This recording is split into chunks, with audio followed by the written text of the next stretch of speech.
Alright, welcome back. This is the second video of the gravitational tutorials. So please make sure that before you start this tutorial, you are really comfortable by using the first formula that we've met. And that's how you calculate the gravitational field. So that's your little g. And so please make sure that you are very comfortable using this formula, specifically the constants and how and why radius and mass affect these gravitational field values.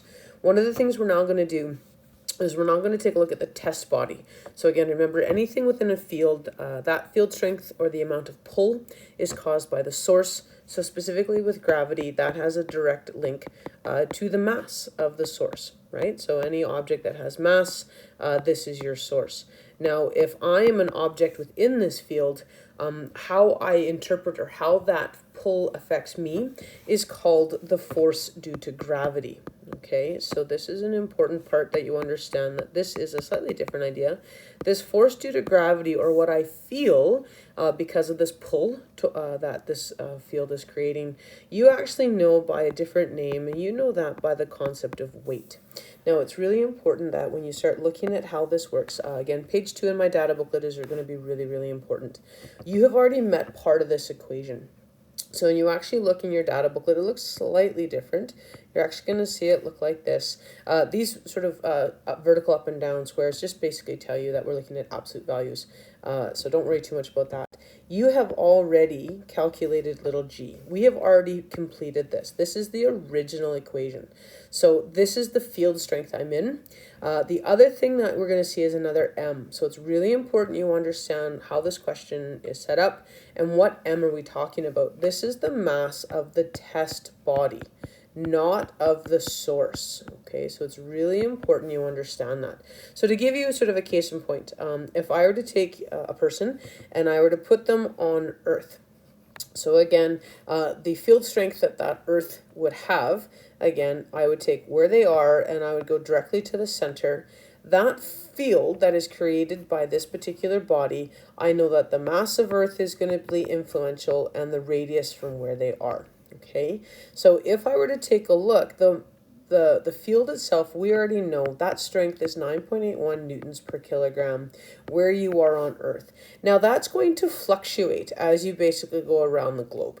So if I were to take a look, if I was in the UK, maybe I was flat and I was literally on the beaches of Dover where I'm right at sea level, but maybe I went a little bit higher and maybe I was in the Himalayas and I basically was standing on a mountain. Because I'm a little bit further away, you'll notice that my gravitational field changes just a little bit, and that gravitational field will again change based on the radius. So the number that we use here of 9.81 is basically an average, okay, because again our Earth is not completely flat.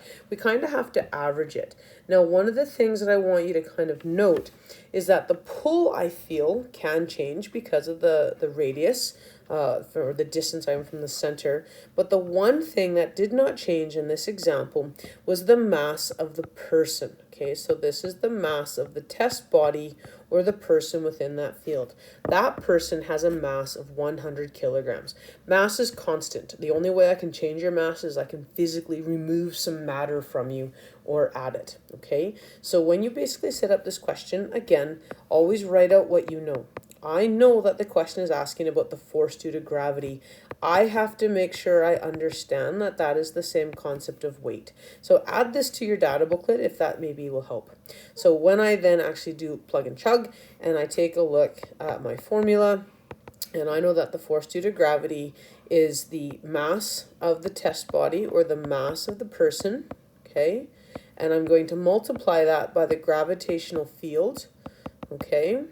And again, this is my little g, all right? When I then actually fill in my values, I have 100 kilograms. That's the mass of the person. That's what the question gave me. And I know that the average for here on Earth is 9.81 times 9.81 newtons per kilogram. So when I then do my math, I should eventually get 983. But again, if I take a look at my units, this kilogram is on top, this kilogram is on the bottom. They would divide out to be 1. So that Newton is the only unit I have. And again, a Newton is a unit of force. Okay, and gravity is a force, and this again is what you would feel. Now this is 983 newtons of pull towards the center. This is why you're standing on the surface of Earth. Imagine if I now booked you a ticket on the Dragon X rocket and we went to the International Space Station. This value would drastically decrease because you get further away, because the force due to gravity would decrease. The one thing that wouldn't change would be your mass, unless we removed part of you.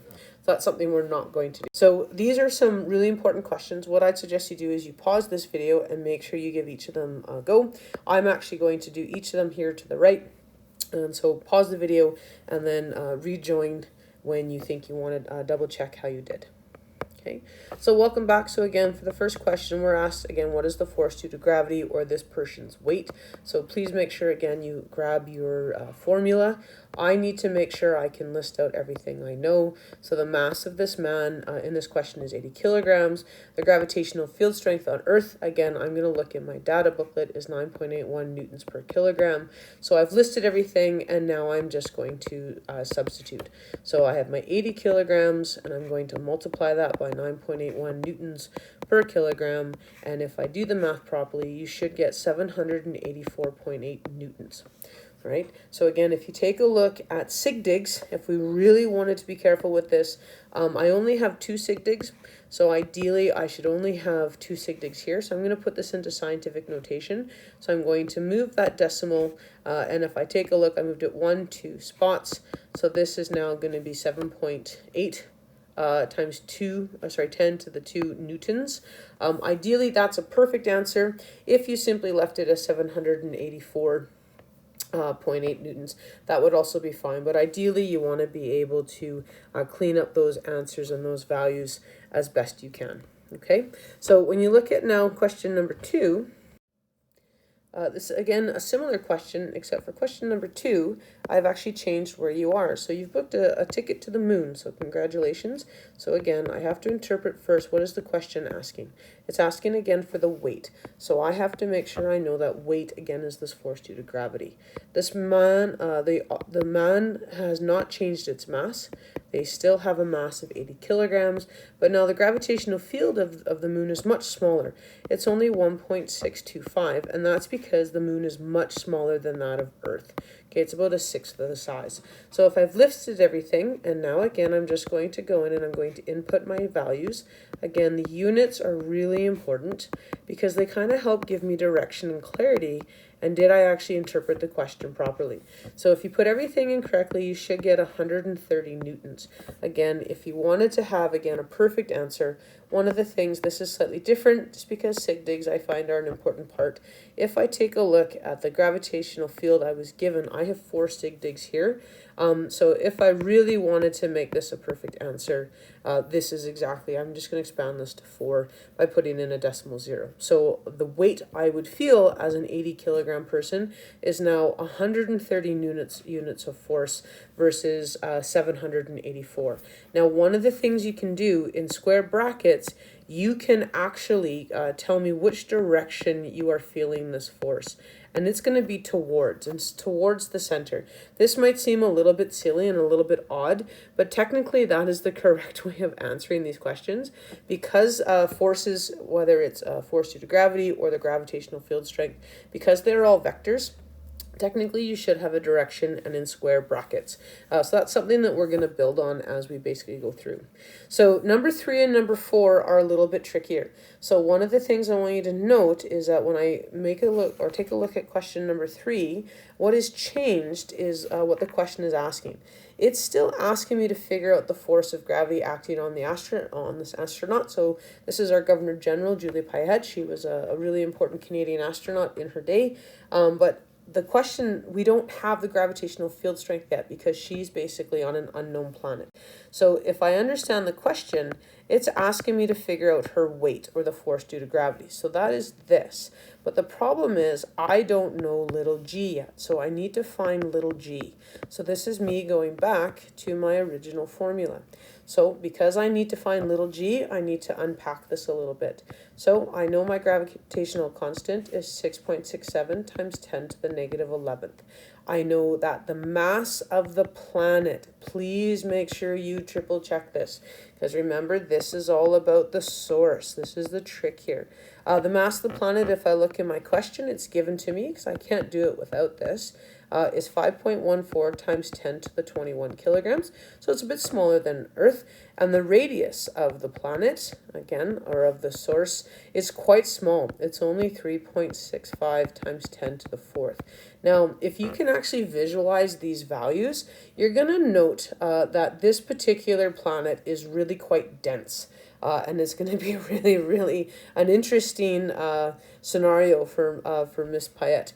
But once I have everything in, and I then actually implement my actual values, okay, when you start actually calculating this, again, double check that you've put in your exponents the right way, and have you actually squared your radius, because that's something that one of us is going to forget to do that. So when all is said and done, if and when I enter my value, I now get a gravitational field. So this is little g of 257.337. So one of the things, please take the entire value. Do not round yet. It's really important that we keep everything. I need this now to answer the rest of my question. So if I kind of steal this and I just kind of pull that over to the side, I now need to finish the question. I now have found little g. This is exactly what I needed in order to now answer the rest of the question.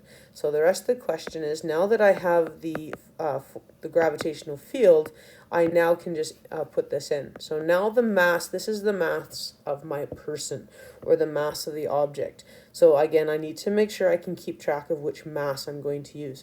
Now this question tells me that Miss Payette is only 61 kilograms, and I want you to appreciate the value of this, 257.337, and again, please retain the entire value on your calculator, because if not, the rounding is going to be affected.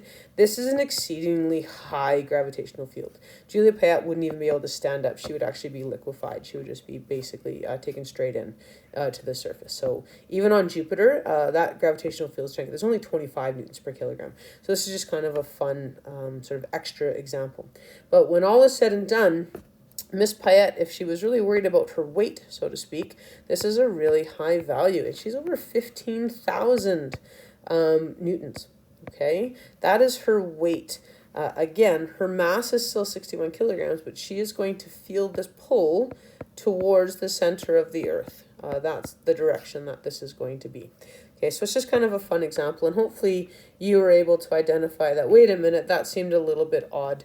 It was. I just liked having those kind of questions to kind of see how well you're paying attention to everything. So the last question, again, similar one, we now have Robert Thirsk, our namesake. He is now on the International Space Station, so he was up there for almost a year. Same question here. That International Space Station is 400 kilometers above the Earth.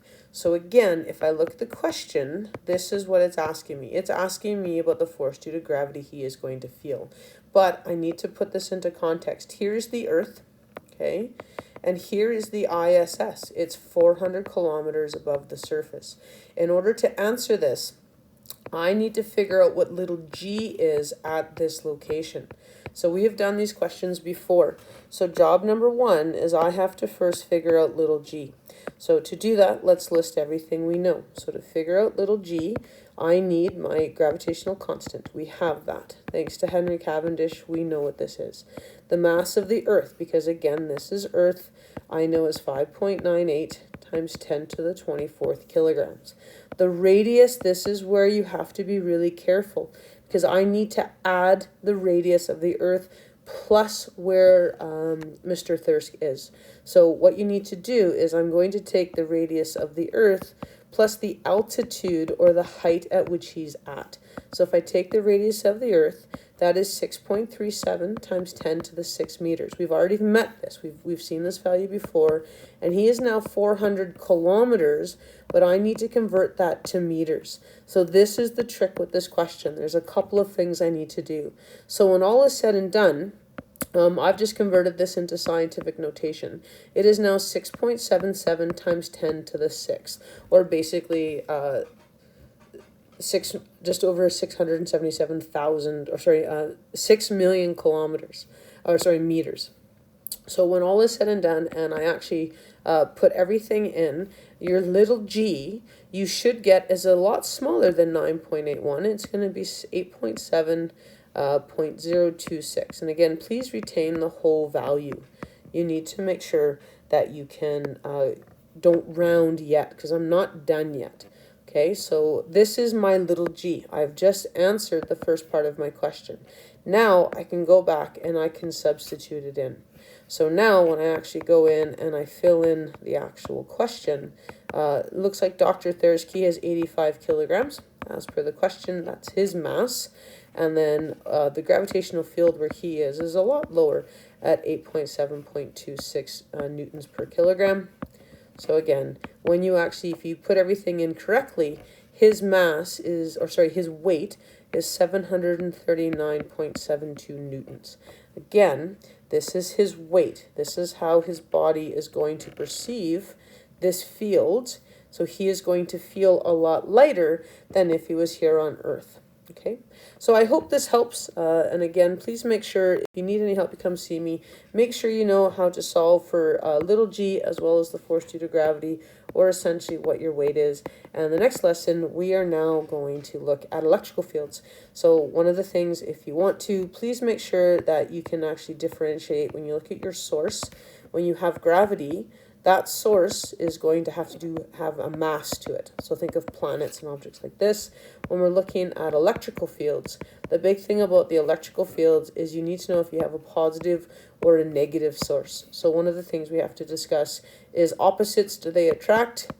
And then if I had similar charges, like a positive to a positive or negative to a negative, what would happen to the forces? Which one would push apart? Which one would pull together? And that's going to be our next video.